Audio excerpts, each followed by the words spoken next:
Hi, my name is Josh Safdie, and I feel like a liar saying that I feel anything about being Conan O'Brien's friend.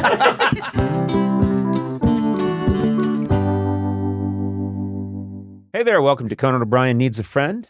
I'm the aforementioned Conan, joined by Sona Movsesian, Matt Gourley. How we doing, gang? What's happening? Good. Good in the hood. What's the mood? What's the mood today? Mood's pretty good, I'd say. Yeah? Yeah? No, am I wrong? No, I don't know. Good. I like to get the vibe in the room. I like to match the temperature.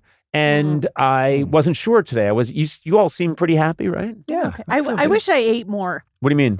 I just didn't eat a proper meal before, and then we're recording. It's like almost 2:00, and I'm hungry. What is a proper meal for you? What would that be? What did you have for breakfast? Literally any food in front of me. What did you have for breakfast? I didn't have breakfast. You didn't eat breakfast? That's the problem. Okay, I didn't all the either. years that Sona was my assistant, I lived in fear of her not getting her sustenance. Because her mood would go. No, you would become the Tasmanian devil. You I really would No, if I you know. didn't get your food. And another person who does that is my wife. Okay. My wife, I learned when we were early on going out, she would say, getting a little hungry. What are you thinking about lunch? And I would think, yeah, we could do lunch. I learned that I need to act on that first warning sign Yeah. because she's a lithium battery. I see. She goes from having a charge to having no charge instantly. Yeah. And so then it would go downhill very quickly. Yeah. And you're the same way, Sona. I pack snacks for my kids all the time, but then I'll eat them because if I don't eat, but also, Can I say Liza something can else? li- Your kids are malnourished. yeah, they are. They're not. You're eating. constantly Is this eating like their snacks. They're The not eating. oxygen mask in an airplane where you got to Yeah. take care of yourself first? Yeah. Okay. But Liza can live off of like an almond. I need like a whole Pheasant. what? What? It is true. Like a rotisserie chicken. No, she would.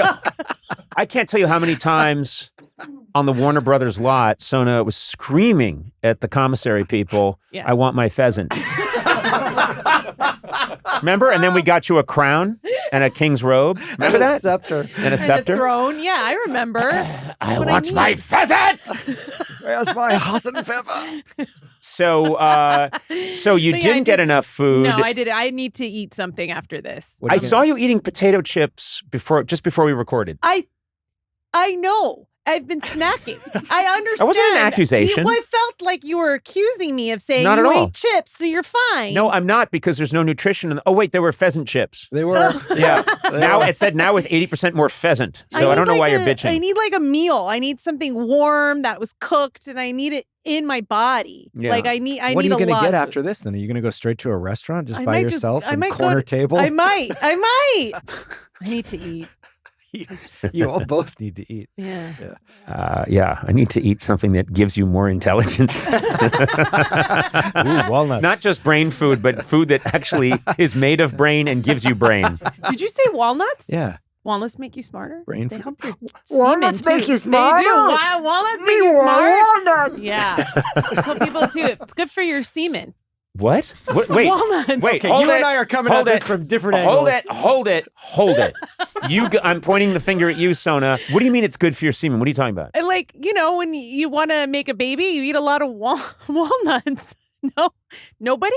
Tell me Are you about serious? it. We Wait, weren't are even you talking about it's good for your semen, meaning that it makes better semen? I don't know what it does. Like I just stronger know semen? if you want to Wait, make a here baby. we go. According to the internet, it improves motility Hello. Oh. Hello. It's your Come Come semen. to Vitality. me. For, and morphology. come to me for semen advice. Well, okay. It's- Come to for me. semen That's advice? great. Jesus Christ, Sona. It's good. Can if we you want to get make her a a pheasant, baby. please? Now there are You have foods that low motility. aren't there foods that affect the taste of semen? Well, I think, is that a myth? They say pineapple, right? Is supposed to help it taste better. I mean, Yeah. I say that. Can I just say something? I can't taste the difference. I can. I ate tons of pineapple, and then I'm like, I gotta get any pineapple here. What, you're drinking your own semen? Yeah, what Of are you course, I'm not gonna talking eat someone about? else's junk. What And was you that? want Erewhon to make a smoothie with your name on it. Yes, Oh, no. yeah. I'm not gonna. Someone else's semen. That's disgusting. Why do you think I do all those back exercises? Such a narcissist. racist. You will only drink your own Constantly doing yoga, and I'm like, I'm almost there. Anyway, no, I've had so much pineapple and nothing. Oh God! I've never held up a rap sign more. Rap. Well, listen, I think it's time to talk to an iconic filmmaker. Every publicist right now is taking us off the list. God. My guest today is a filmmaker known for such movies as Uncut Gems and Good Time. His latest film, Marty Supreme, is already getting just insane Oscar buzz. It's everywhere. I'm sorry to interrupt. What?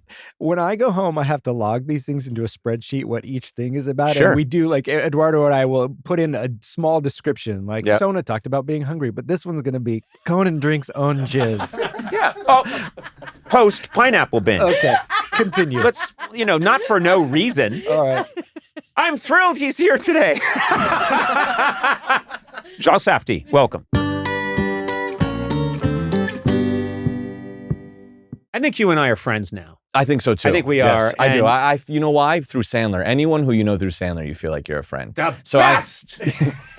My favorite observation about Sandler, and this is in the last couple of years, is he always says the best. I'll bring up anyone. So best. let's say I see Sandler in half an hour at the store where they sell overly long gym shorts for middle-aged men.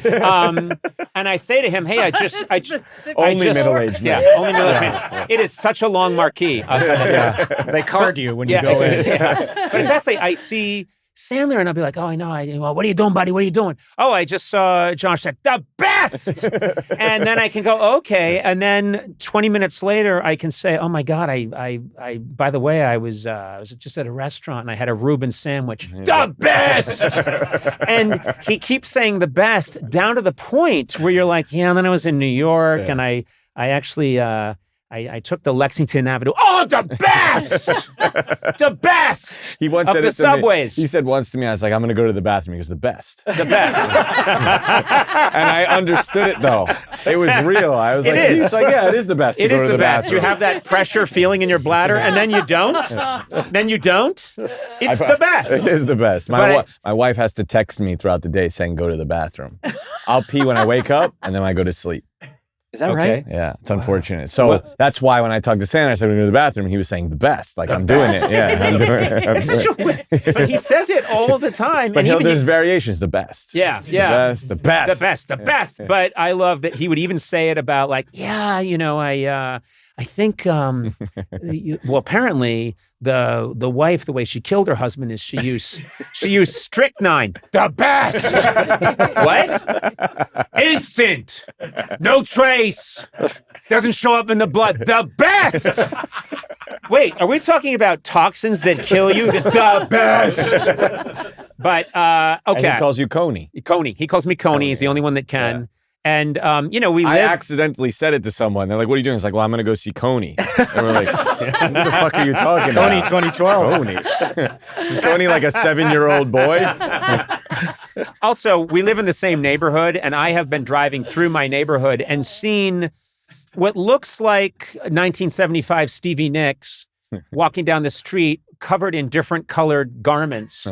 And I look closer, and it's Sandler, where God bless him, Yeah. he doesn't try to match any clothing. It's just, it looks like a handkerchief store blew up near him, and everything got glued to his body, and it's every single color you can imagine. It's unbelievable, And then yeah. I'll pull up, and I'll be like, hey, Adam, it's me. I'll lower the window. It's me, Connor. Oh, the best. He got pulled into I was once with him, and he got pulled into like some sort of high-end retail store because someone, he's the nicest guy. So someone's like, oh man, I'm a fan. He's like, let's take a picture. Yep. And they invited him into the store. He's like, I'd love to show you my clothing. It's Adam Sandler in a high-end retail store. It does not make sense. Yeah. So he said, I was like, what was going on in your head? He's like, I was counting the hangers. Like at some point I have to just stop counting. Yeah. All right, I did 20. Very nice stuff you have. You got good stuff. Buddy, you got good stuff. I gotta go. Well, I also love, he will come by my house and unlike other people, like in LA, you call ahead. No one just drops in. He'll do a drop in. Sandler will be outside the gate going, Coney! Coney! And then you let him in and he's like, oh, buddy. And I'll say, hey, sit down. And then within maybe 2 minutes, he'll say, because one time he brought his daughters with him. He was in my house for like 5 minutes. We watched part of a football game and he went, all right, I gotta go, buddy. He barely sat down and then he starts charging out and he's shouting up the stairs, come on, girls, let's go. And he said, we know when we're not wanted. All I did was say, would you like a lemonade? Would you let's get out of here. He moves fast. He moves fast, but we are not here to eulogize Adam Sandler. He's alive and well and we love him. Yes, the best. The best. We are here, and I want to start with this, and then we'll talk about other things, and then we'll get back to it.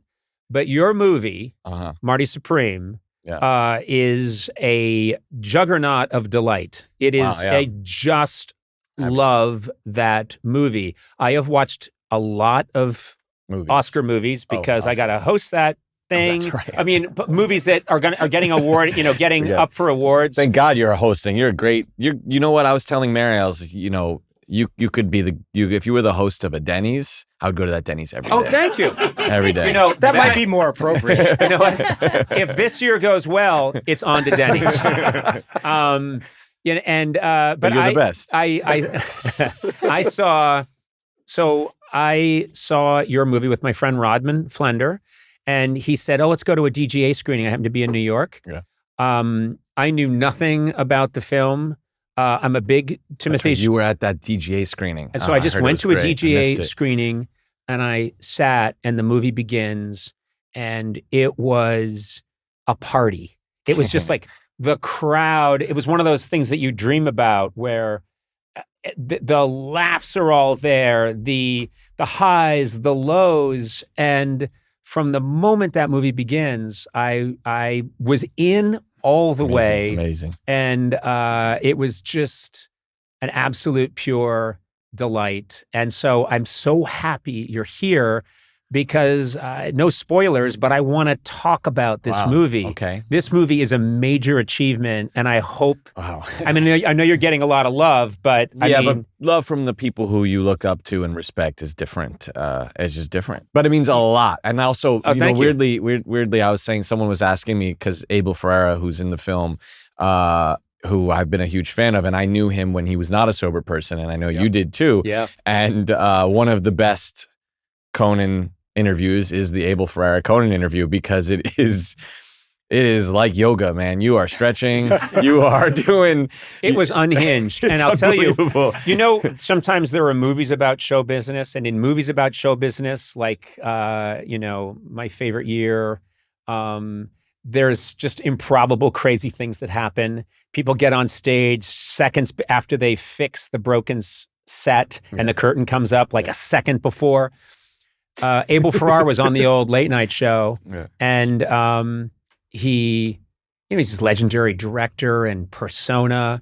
And not long before he was going to come out, he was not the first guest. He might have been the second guest. Dennis Leary was the first one. Okay, Dennis Leary is the first guest, and Abel Ferrara is going to come out. And while I'm out doing the monologue, or maybe even talking to Dennis Leary as the first guest, Abel Ferrara, who's in his dressing room, runs away, gets to the elevator bank at late night on Rockefeller Center, hits the button, gets on the elevator, and disappears.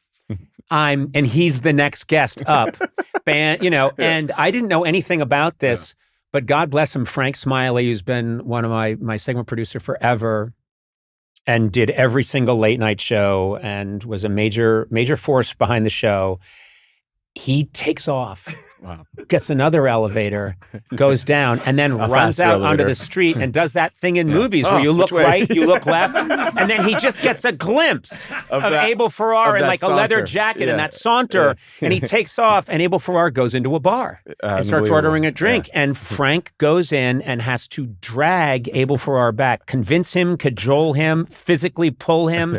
Gets him back. They take the elevator up, and he gets him back on his mark backstage. As I'm saying, ladies and gentlemen, Abel Ferrara. That's unbelievable. Then he and runs you didn't out. know any of that? I didn't know anything because how could I? Yeah, you're on the stage. Yeah, and I'm just in full host mode, and then he comes out, and if you ever want to look up that interview, that's amazing. I highly Abel recommend Ferrara, Conan O'Brien on the late night show, and it is me talking to a wild animal, and he is I think a big part of Marty Supreme, which we will talk about. My favorite part of the interview, though, is how quickly Dennis Leary abandons any sort of allegiance he has to you. And you would think the two of you kind of would be connected and two bonded. Boston Irish guys. Yeah, he's like, all right, this is my...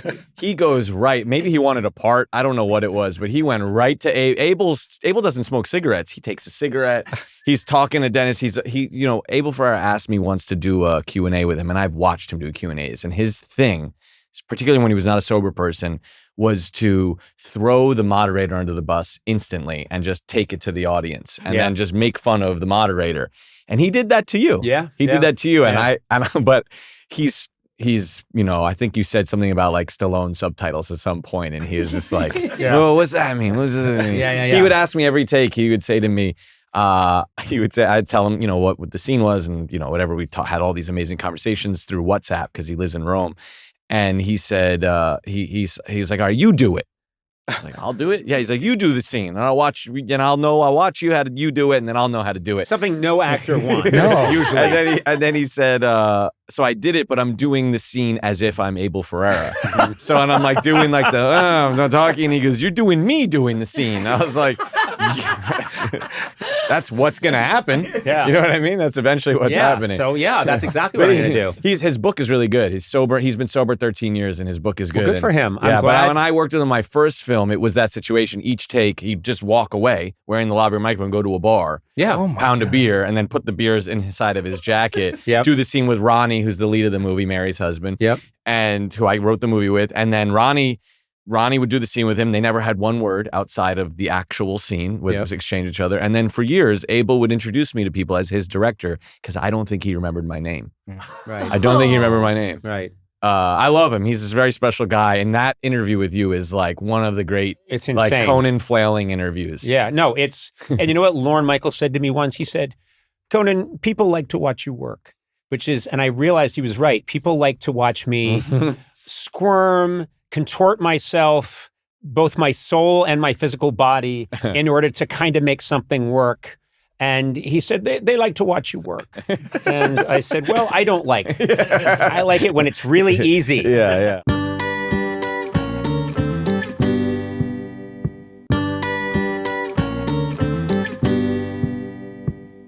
I'm going to get us talking about Marty Supreme, which is getting all kinds of turn love. This off quickly because I have a 3-year-old and she's probably trying to FaceTime me. It's all good. Yeah, your priorities are correct. Let me turn this off right now. Quiet to the 3-year-old. Shut up, Minnie. You're talking.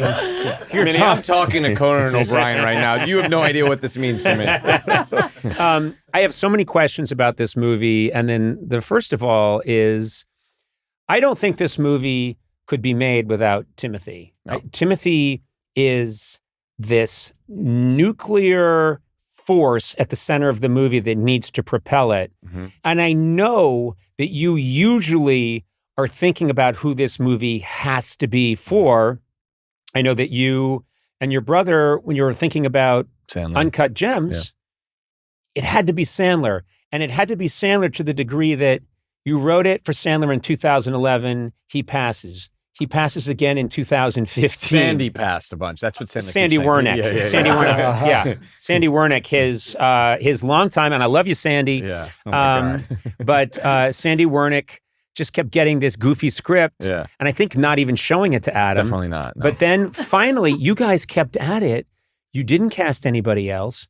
In 2017, you get Adam to say yes. Mm-hmm. And I think it has been such a wonderful thing for Adam, because after that movie, I mean, those of us who know Adam saw that he was a real dramatic actor long before Uncut Gems, but you guys put him dead center in the crosshairs and gave him this acting challenge, and he killed it.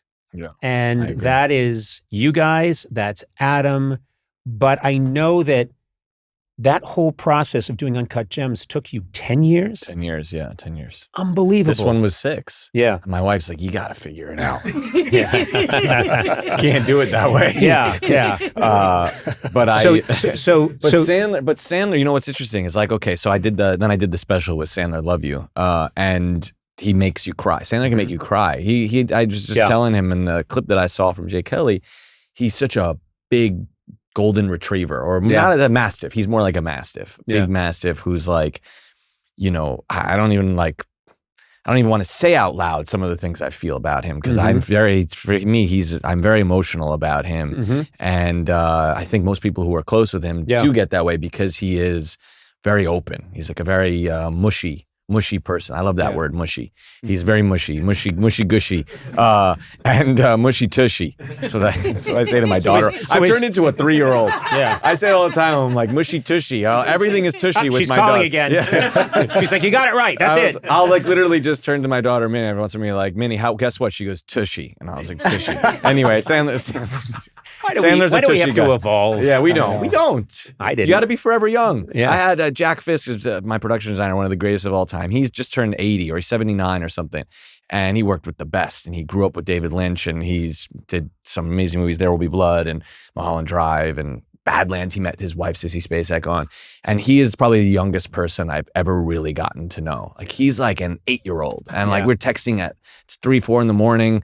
And I just felt I felt young with him. Yeah. So you just stay tushy. You just got to say tushy all the time. Tushy, mushy tushy. Mushy tushy. But Sandler, when I was making Gems, and, you know, spoiler alert to anyone who hasn't seen it, he dies at the end of the movie.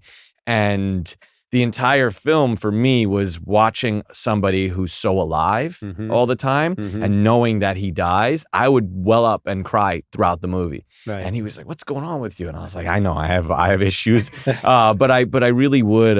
It's so funny that I really would. You had the power to keep him alive. Yeah, I know. Yeah, I could have. No, he had to die. He gets winged in Not the only shoulder. that, but you essentially killed him. Yeah. I know. It's weird. And then I'm all broken up. Why? I'm gonna murder you soon. Oh, it just breaks my heart. But he is also the best. Yeah. He's also so, like, to me, that he is that, like, alive, electric character who is like constantly looking to just disappear at any moment, just connect with somebody. And he's anxious. He's a very anxious person. His early stand-up where he's pretending to be things in the refrigerator. You know what I mean? His humor is very unique. I grew up loving those albums so much. Of course, so much. To the point when I'm meeting people who appear on the albums, I'm like starstruck. And so I, you know, felt like I knew him on some level. So when I wrote it for him, I also knew that he has this rage in him, which he does. That's real. That's not, you know, I mean, it's obviously those who know him, he can have an outburst, but they're loving, and immediately he can go back to being mushy tushy. But he's still Sandler, and he's the Sandman. How many people do you know in your life you can just call them that? Like their nickname. Well, I knew like 6. Yeah. Sandman. I worked at a sand company for a while. I did. They manufacture high grain sand. And you knew no one's name, so you just called everyone Sandman. That's what you do. And half of them's name, when I found out, was Sandman. So, what's interesting to me. The last name was Sandman. Yeah, the last name. Jews. Yeah. Sandman. I'm Moishe Sandman. Yeah, I'm Superman. Speederman. Yeah. That's what I would say. I would say Marty is like he's like Speederman. He's Marty Speederman. Yes. You know. Well, he is. I mean, here's the thing. But I did write it for Timmy. I did. I wrote it for him. I met him before I really knew him as an actor. Right. And this kid that I met, you know, I was at a premiere for one of our movies. Agent comes up to me, agent's at a party, and they're like, "Oh, I want to introduce you to the next superstar." It's pretty obnoxious. You hear that all the time. Everyone's the next superstar. So I'm skeptical, and I go and I meet this kid, and he's in the corner of the room, and he's with his buddy. And he was there, but he wasn't like there. He wasn't where he wanted to be. And he was like, he couldn't stand still. He was like coming out of his own skin, and he had these really big dreaming eyes. Yeah. And then I went to go see a movie. I Call Me by Your Name like 4 months later. And that movie could have been like kind of a small film, you know, and he just, through his acting, through his performance, expanded the walls of this movie, made it a huge movie. And I watched him on stage afterwards. He just turns in this like super serious star forming performance. And then he's being interviewed at the New York Film Festival, 1,200 people, and he's rocking back on his chair, which I do all the time, uncontrollably. And he fell. He fell down on his ass, onto his back. Could have been very embarrassing, but every single person in that room laughed, and we laughed like we were his guest. Yeah. And that was so, like, because we felt so intimate to him. So I wrote it when I said to him, I was like, I want that person to be this part. Well, so what's interesting to me about this movie is watching it, and there's a bunch of things that struck me, but one reminded me a little bit of Frank Capra. Frank Capra used to make the most of small characters. Mm-hmm. So yeah, okay, you're watching Jimmy Stewart or whatever, but then he goes in just to buy a newspaper, and the guy who sells in the newspaper is memorable. Yeah. Maybe has one line, but is memorable. That is usually not done anymore. And Sadly. Marty Supreme, I watched it and I turned to my friend Rodman afterwards and I went, those faces, all the faces of everybody, people that are in that dreary hotel where Abel Ferrara lives. Oh my God, yeah. Anytime there's a face in the crowd who, and the camera's on them for a second, their face is fascinating. Yeah. These faces loom out at you and they're absolutely incredible. And I was thinking about all the supporting players.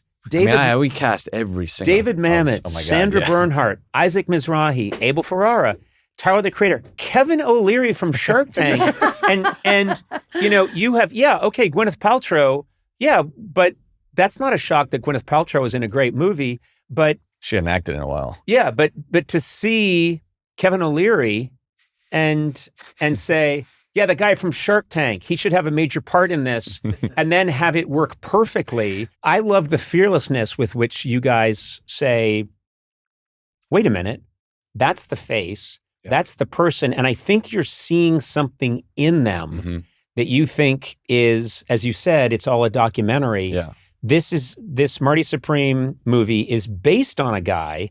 It's loosely, very loosely. loosely, Yeah, very, very loosely. Inspired by, but it's a completely fictitious tale. And then what you guys do, what you've done is you've extracted the essence of these people somehow, and they're perfect in those moments. Yeah, I always, when I meet somebody, I want to see the best in them, and I admire people who are centered, like people who are kind of there, invisible to themselves, because I'm not. But I admire people who are like iconic. They're iconically them. There's a guy in the movie who plays Abel's his friend. Yeah. Who's also in Uncut Gems, and his name is Mitchell Wenig, and he. Met him in a diner in 2007 or something, and I always wanted to put him in something, and Benny and I put him in a short, and then we put him in Gems, and I stay in touch with him. He shows up in the Sandler special, and his job, he worked for HUD, the housing department in New York City, and then his hobby is he's an autograph collector. This guy is in the movie, and I saw him hovering and waiting outside Gwyneth's trailer with a folder and glossy images of her from Emma.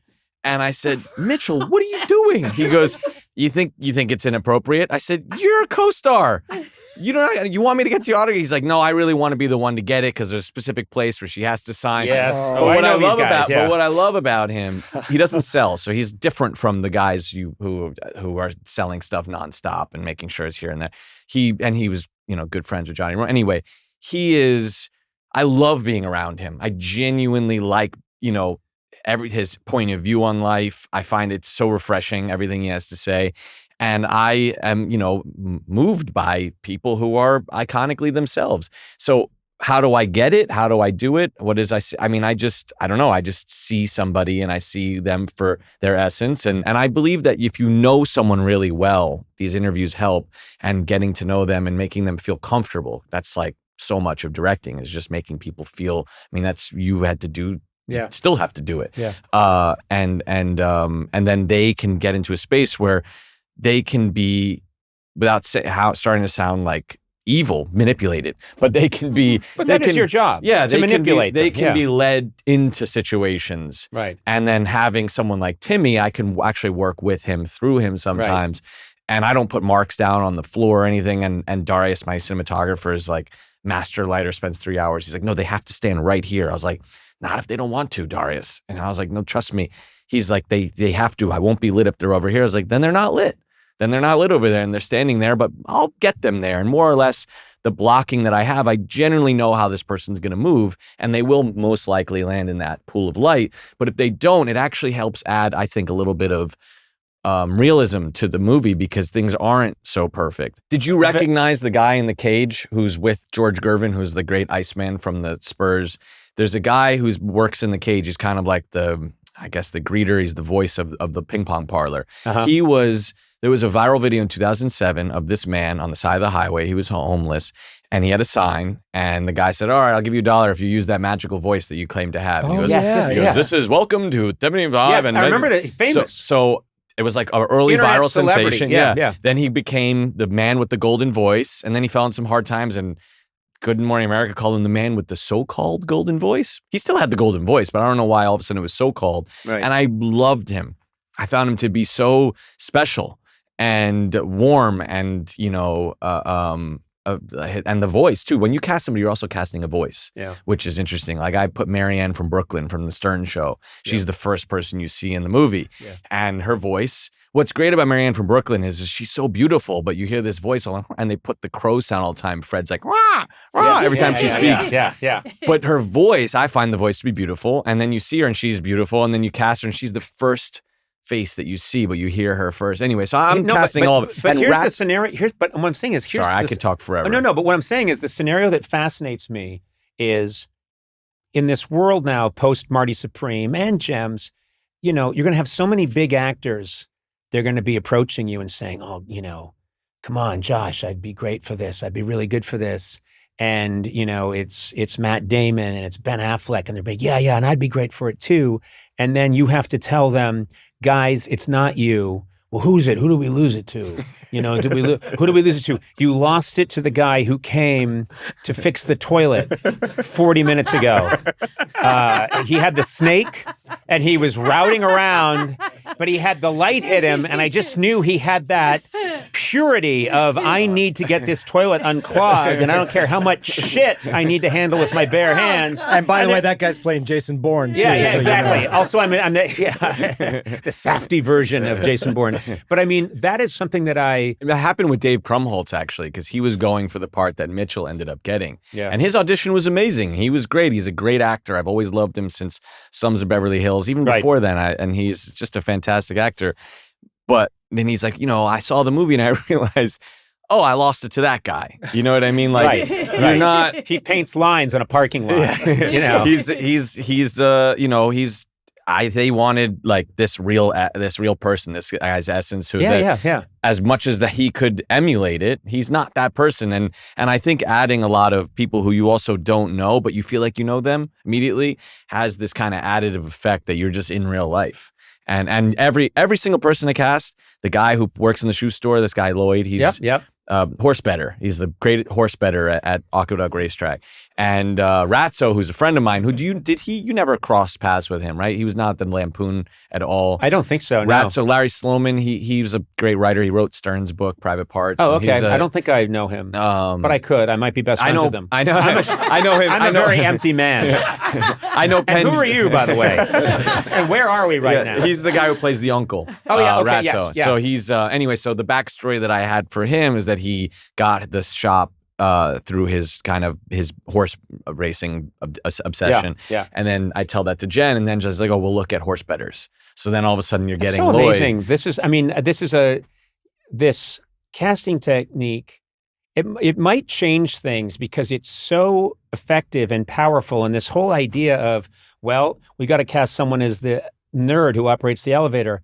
Get me all the nerds and everyone who has got an 8x10 where they're wearing glasses that's taped in the middle and they're like, whoa. They just By the way, I line just up. learned what the word geek is. Do you know what a geek is? Well, I know what I think a geek is. No, but like I was talking to Ronnie and he casually mentioned, like he's reading a book about the circus and the 60s. Yeah. Oh, yeah. A geek is the person who like bites the heads off of chickens. Oh, yes. And stuff. That kind of geek. Yeah. And that must be Circus geek. Yeah, circus geek. There must be some correlation but then it between somehow a geek. became nerdy. Yeah. It's like, no, it's not. Its original derivation is not nerd. It's not nerd. Nerds are smart. Yeah. Geeks are not smart. Geeks are totally outside society and they're... What's a dweeb then? Well, dweeb is very different. Yeah, what is a dweeb? Well, I'll tell you because I have long experience. No, I don't. That's why I'm asking. I don't know. I have no idea. I like to pretend I know instantly. Well, there was a great in Living Color sketch. It was like a geek, a dweeb, or a spaz, and you had to pick. Yeah. And I remember that as a kid. I loved it. Anyway, sorry. Going back to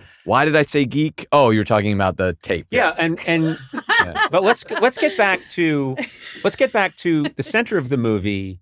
Timothée. Yeah. Is he's spectacular, and also this is something he did last year in the Bob Dylan.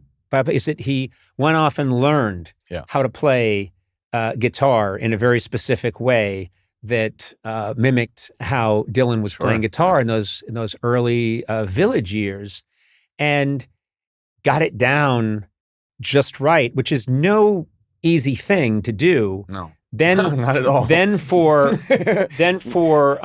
Marty Supreme. I mean, if there's any voice you want to emulate, Dylan's probably the easiest. Yeah. Maria Callas, not so much. I lost that part. I don't know why. But when you get to Timothée playing table tennis, he's so convincing. And I found out later on that, you can do things, I guess, with CGI or whatever, but he really spent a long time getting great at this. Yeah.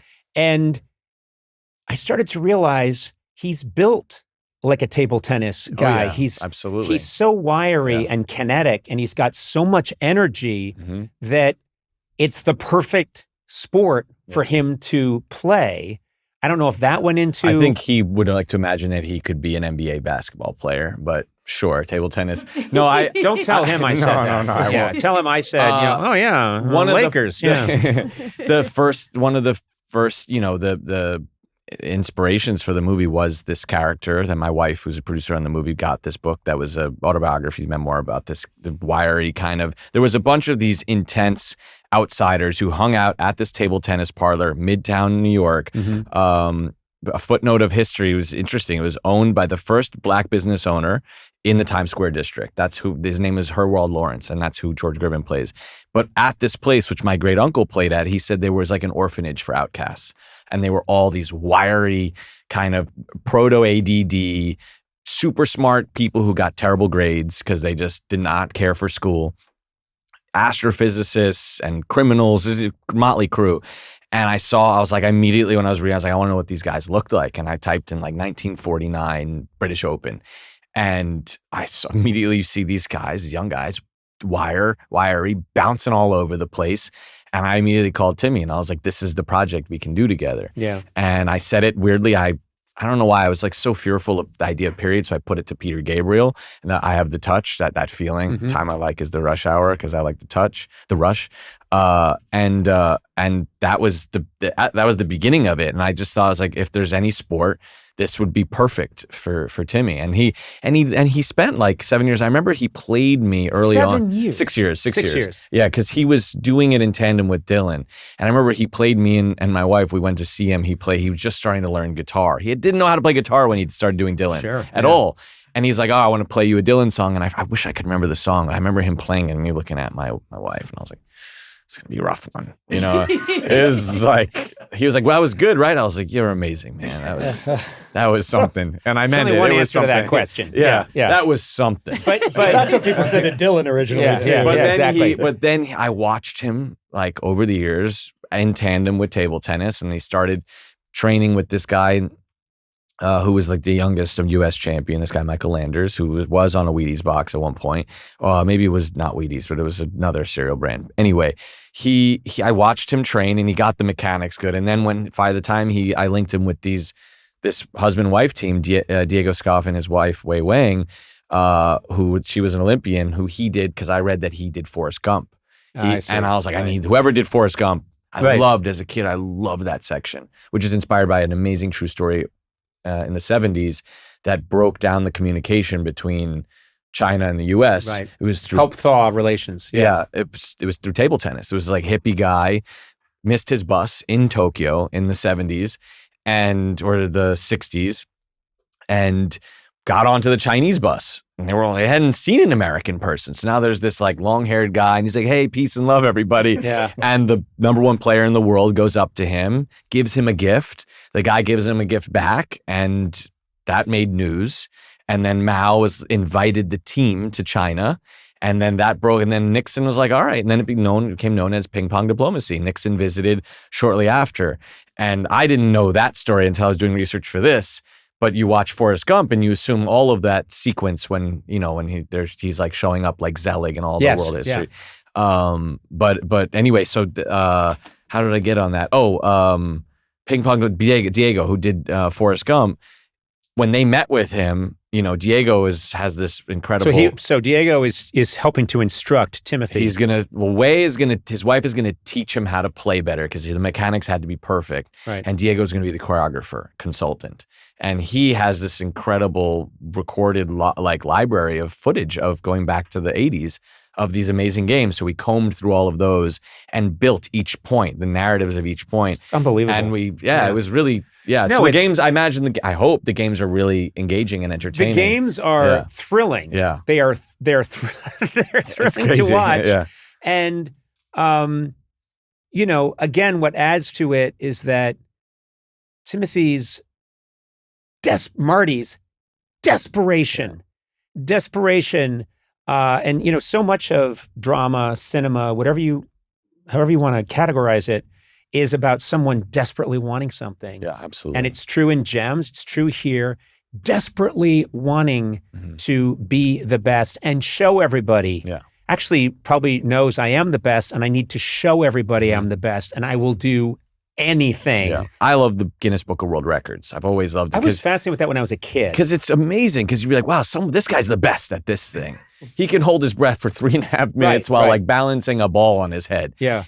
There's something really beautiful about the desire to have a place in the sun, basically. It's a car, and everybody, and then dreams in particular are fascinating to me because and I told the story kind of like a heist film. But it's like dreams as heists. You're like trying to control your own fate. And I think that kind of adds to the level of suspense. It's like you're watching somebody, his dream is totally ridiculous to 99.9% of the people he meets. And every moment that people do not buy into his dream and every moment he fails is approbation to them. So it's like every time he gets set back in the movie, I think what I like to hear is people really feel that, and it adds a level of tension to it. But it's about a guy who really just wants to be the greatest table tennis player, which doesn't really get him. There's a lot of things about Marty, Timmy's character, that's unlikable. Very brash, very rude, cutting corners left and right, throwing people under the bus if he has to, and yet there's not a person watching that movie who isn't rooting for him. Yeah. And I find that to be really fascinating. And that's the sleight of hand that I think is really magical about, Well, you have to give somebody, I think love is more important than likability. And I believe that those moments that you are connecting with him are kind of pure. Yeah. And they are, because they're pure, they have a feeling of love attached to them. Liking is more of a casual thing. And I think that he's chasing happiness, desperately chasing happiness, and happiness is a very fleeting kind of haunted feeling. Happiness is kind of sad in a way because it's so hard to achieve. It's trying to grab smoke. Exactly. And I think that there is something sympathetic to it, but I think his youth, when you're young, the concept of consequences, it's so small. Because the world is so big, and because it's so big, there's so many different options. Well, that didn't work. I can go over here. Yeah. And I think that youth is also kind of a little bit of the movie's kind of about being an idiot in your 20s. Yeah. You know what I mean? Oh my God, and also confidence. Yes. Oh my God. This guy. You need confidence. This guy who talks his way into all these situations, and then he's in a big room. And he's in London, I think. Yeah. And which one, in the dining hall with Kevin O'Leary when he comes up, or? Well, it's with he sees Gwyneth Paltrow's character come in. So this extraordinarily beautiful woman comes in, and he sees her, and he's like, "Yep, gonna call her up." And then her stardom is like, it's so interesting to him. Yeah. He's just like, wow. she burns bright, and he and distract. He's upset. At the beginning, he's upset with it's the press conference that he's manipulated. He's upset that they're not paying attention to him in this moment because he has everything totally figured out. He knows how he's going to say the things that are going to get a rise out of these people. So they're going to want to write a piece about him. Then he's going to be proud of his I used to walk around with a little Village Voice clipping when I would do my research, and I'd pull it out to show somebody like, I'm a serious filmmaker. Check it out. Look at my little Village Voice clipping. And in hindsight, I was so proud of those little clippings. In hindsight, it's probably kind of pathetic. You know what I mean? I'm like showing this tiny little clipping and I'm like, trust me, give me some money to make this movie. Look at me. I was in the Village Voice, and like the minute someone pulls a clipping out of their wallet, you've lost the argument. but it's endearing when Marty does it in the movie with Gwyneth, and I think that that's the magic. With time, I've been able to kind of it was tragic, but it's comedic. What is the comedy's tragedy plus time. Like that feels it. That I think that's what makes that funny is that it's so tragic that he is that way, but he's so confident that it kind of downplays. And I think his confidence is interesting to people. I think it makes people are motivated to kind of want to root for him. Plus, there's a little bit of a trick happening where it's the sporting elements. You're forced to root for him. Yes. I don't understand anyone who watches sports casually. Like you have to have a narrative. You have to have a team that you root for. There's stories inside of that so that you can invest yourself in the game.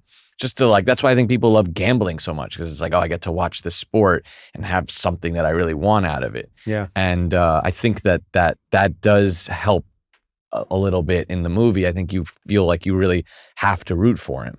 Now let's go to 10,000 feet, Google Earth out of this whole thing. This movie now, it's awards season. I was really there just now. Yeah. No, I'm going to go even higher and talk about plate tectonics. But no, movie awards season. Are you chill during these situations where you're going to go to, depending on when this airs, but it's still going to be awards season, I think, when this comes out. And are you able to go and be somewhat detached, or are you, is every fiber of your being hope that you come home with a big award? Oh my God, no. Part of the inspiration for this movie was the feeling that I had after finishing Uncut Gems. You have this 10-year journey where you're filtering your entire life through these characters. You're trying to understand your life through fiction. And you're creating these characters, and maybe you can change the way you feel. And like, oh, that's why I said this to my girlfriend or whatever, did this to my buddy. And I woke up every morning and I had this, and I was like, I got to get Adam Sandler. And then finally you're making the movie with a decent budget and with Adam Sandler, and then it's done. And then I finished the movie and I'm showing it. And the pandemic's around the corner, unknowingly. And someone said, what's next? And I started to cry because I was like, I didn't know. I had this hollow feeling because this thing that was my drive every single day was gone. Didn't you contemplate maybe being an architect? I did. How do you know that? I ask around. Well, I walk around alleys with Abel Ferrara and give people $20. What's the word? What's the word on Josh? Well, I said to Ronnie, I said, yeah, I don't even know if I want to do this anymore. Yeah. And he was like, whoa, you're my writing partner, buddy. What do you mean? And I was like, I do. I would love to one day build a building. That's my big dream. I like the feeling of a narrative of a building, of going in and experiencing and having something happen inside, going out the back and coming through, and then forever, that area you have a relationship with it. Yeah. But so I've had that hollow feeling when I shouldn't have had a hollow feeling. I should have felt incredible. Should have felt like I did this thing. I should have felt a sense of accomplishment, but I didn't. And that feeling, as you see that at the end of Marty a little bit, he finally does this thing, but it's for who? For himself? For what? Yeah. And dreams are really lonely. So that I have that now. I'm not gonna lie. Right, so you're done with this, and next is the I'm gonna contact Burger King about designing their new because I think that there needs to be more aesthetics in fast food. I don't like the direction that the fast food has gone in. You know what's gonna happen? You're gonna go into the Burger King because you want to design a better Burger King. And you're going to see someone working the fryer and go, that face! You're the next Myrna Loy. Myrna Loy? Whoa. The fuck is Myrna Loy? But I do feel so right now, I'm just having a slightly disassociative feeling. Sure. Kind of you made this really personal thing. It's connecting with people and audiences. And deservedly so. I was once at a film festival, and they, in Poland, and these were a lot of very small art films. And I was there at a tiny movie that me and my brother made. And there's other movies that we like. And they sat us all in one room. They said, one of you will be leaving with 200,000 euro. And you look to your right and look to your left, and it might be them and it might not be you. And all of a sudden everyone's looking at each other like, oh, you get competitive. Yeah. And you're like, holy shit. And it was horrible. I didn't like that. I thought I was coming to this festival to share this thing, get to see Poland. Then that volcano happened. Remember the volcano eruption that no one could say the name of that volcano? And then all of a sudden, all of the U.S. judges who were supposed to come in and be a part of the competition were grounded in America. So I'm like, oh, shoot, our best Benny and I are figuring out how we're not going to win because we had these U.S. judges. So then we partnered with another filmmaker. We're like, all right, if you win, which we thought they had another great movie, if you win, let's share the money.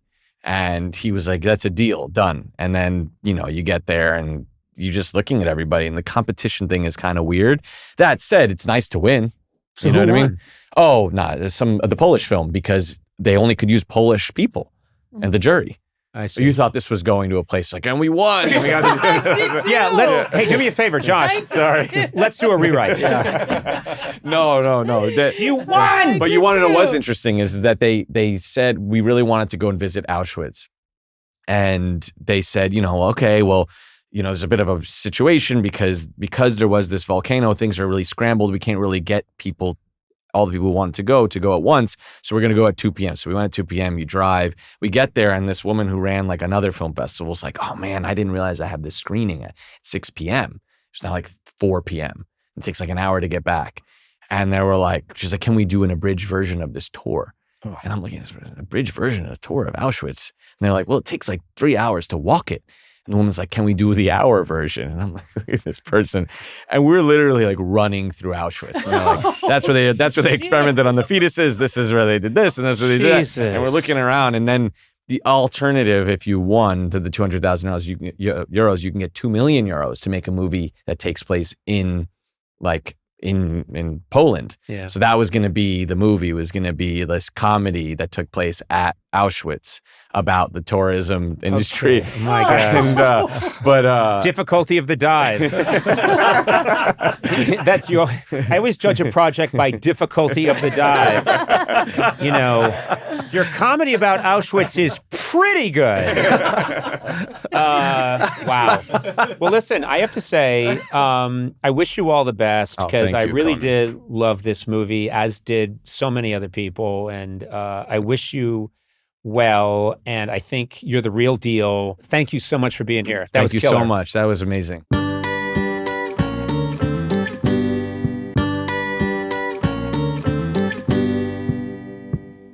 Okay, I have a burning issue I'd like to discuss. Oh. Yeah. Burning. No, not that.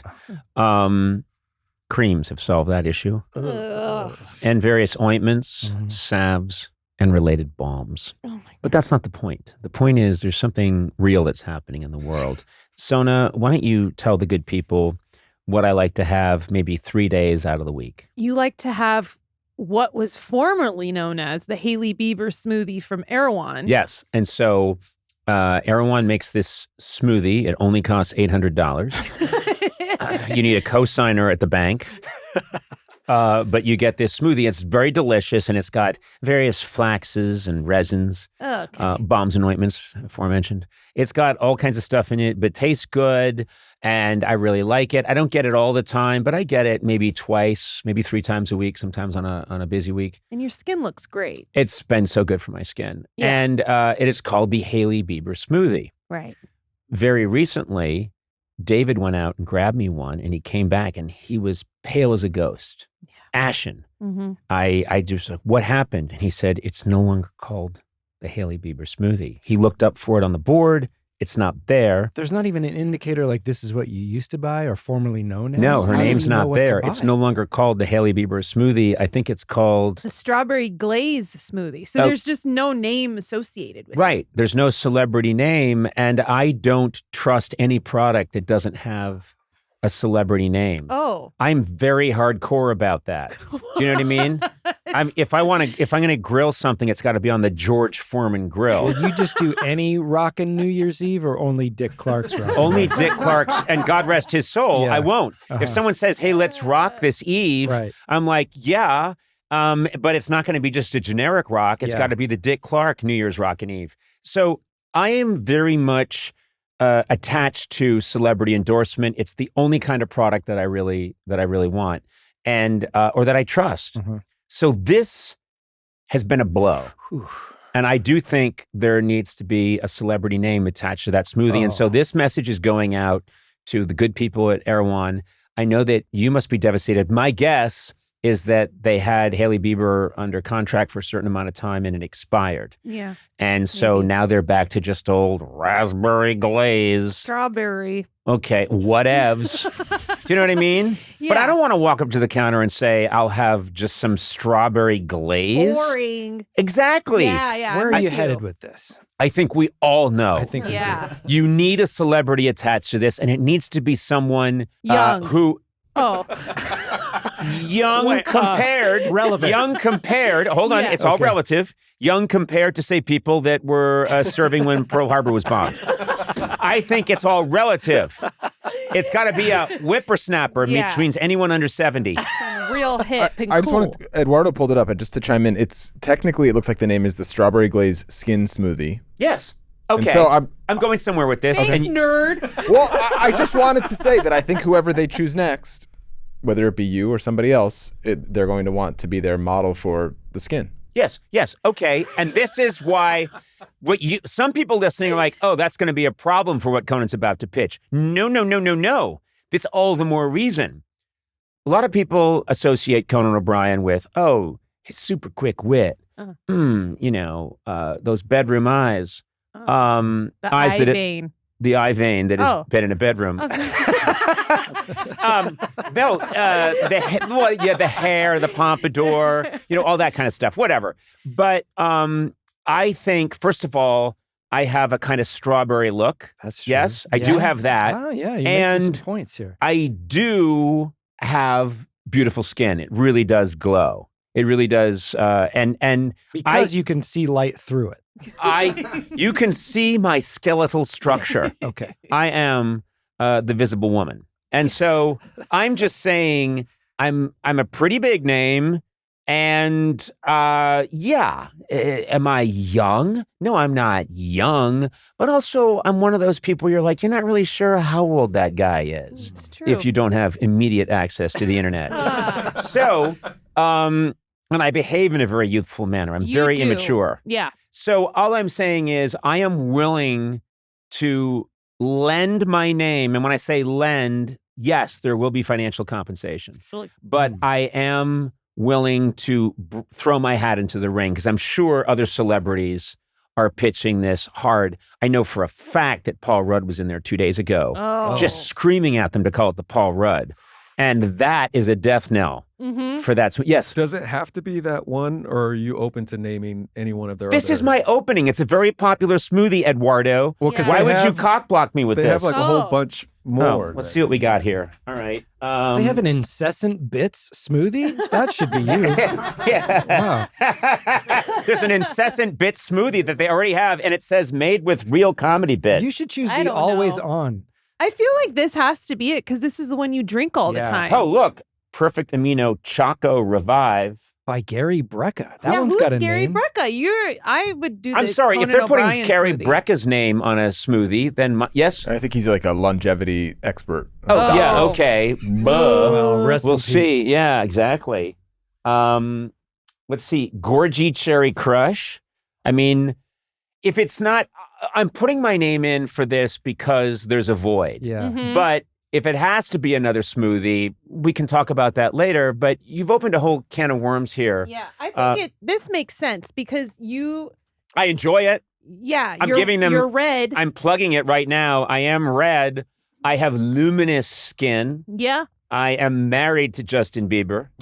Oh. You're like if you can't get Hailey Bieber, you seem like the obvious second choice to Yeah. Hailey Bieber. Yes. So that makes sense. Yes. I actually think it would serve But them can't well. you see people saying, I want the Conan O'Brien? I want the Conan O'Brien. Be honest. Can you Yeah, see them no, doing I that? do. I actually Yeah. would. I'm not even joking. I think that Erewhon should name this smoothie after you. But wait, when you say compensation, like, what do you mean? Like, do you want like $200? I'm not fucking around here. Okay.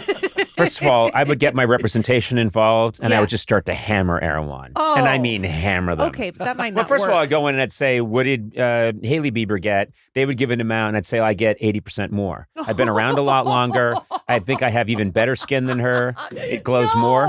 What? No, but you don't. Are you at Don't all what? worried? You don't have better Don't skin. yuck my yum. Are you worried at all? You're that, not like, using it right. Lazenby followed Connery for Bond. You Yeah. know that Lazenby was great. Lazenby did a good job. he did. A lot of people, when you say James Bond, they think Lazenby. Oh boy. They don't think, no, he's one of the best Bonds. And he's one of the Bonds people think about the most, even though he only did for Her Majesty's Secret Service. or on Her Majesty's Secret Service. Okay. But wouldn't it be like going from Sean Connery to like That's what he just said.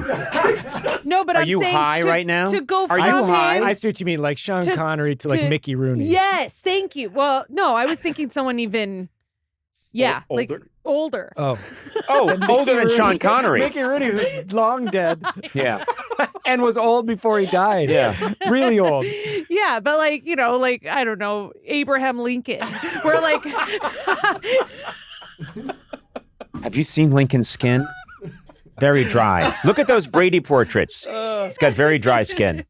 I just think there's so many young people that know Hailey Bieber. I'm not saying young people don't know you because I know young people know you. Oh, I'm they just- know Conan O'Brien, I and they know. have to deal with Conan O'Brien. They have to accept him as a reality.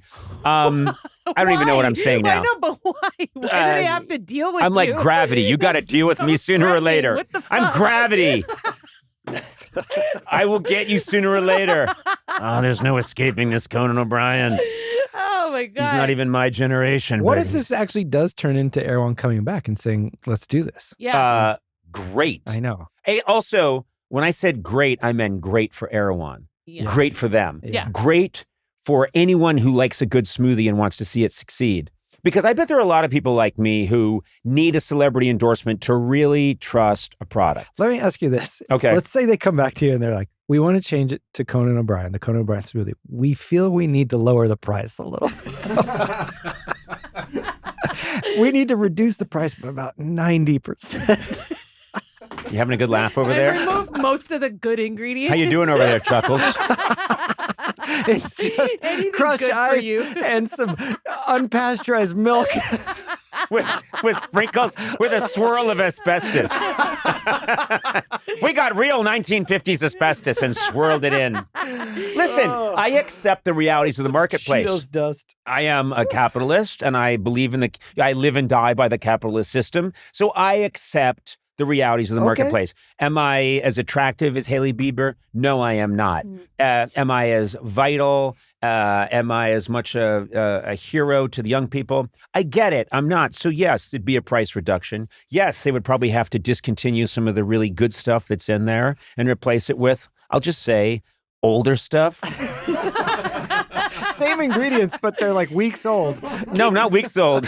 What if they change the name? They're all like the Conan all the O'Brien ingredients have to be smoothie. from the Kennedy administration. Yeah, but I mean, would Milk you, that's still left over from the Kennedy Powdered milk. administration. Powdered milk. Wouldn't you change the name of it though? Instead of just being the Conan O'Brien smoothie, wouldn't it be something a little bit more fun?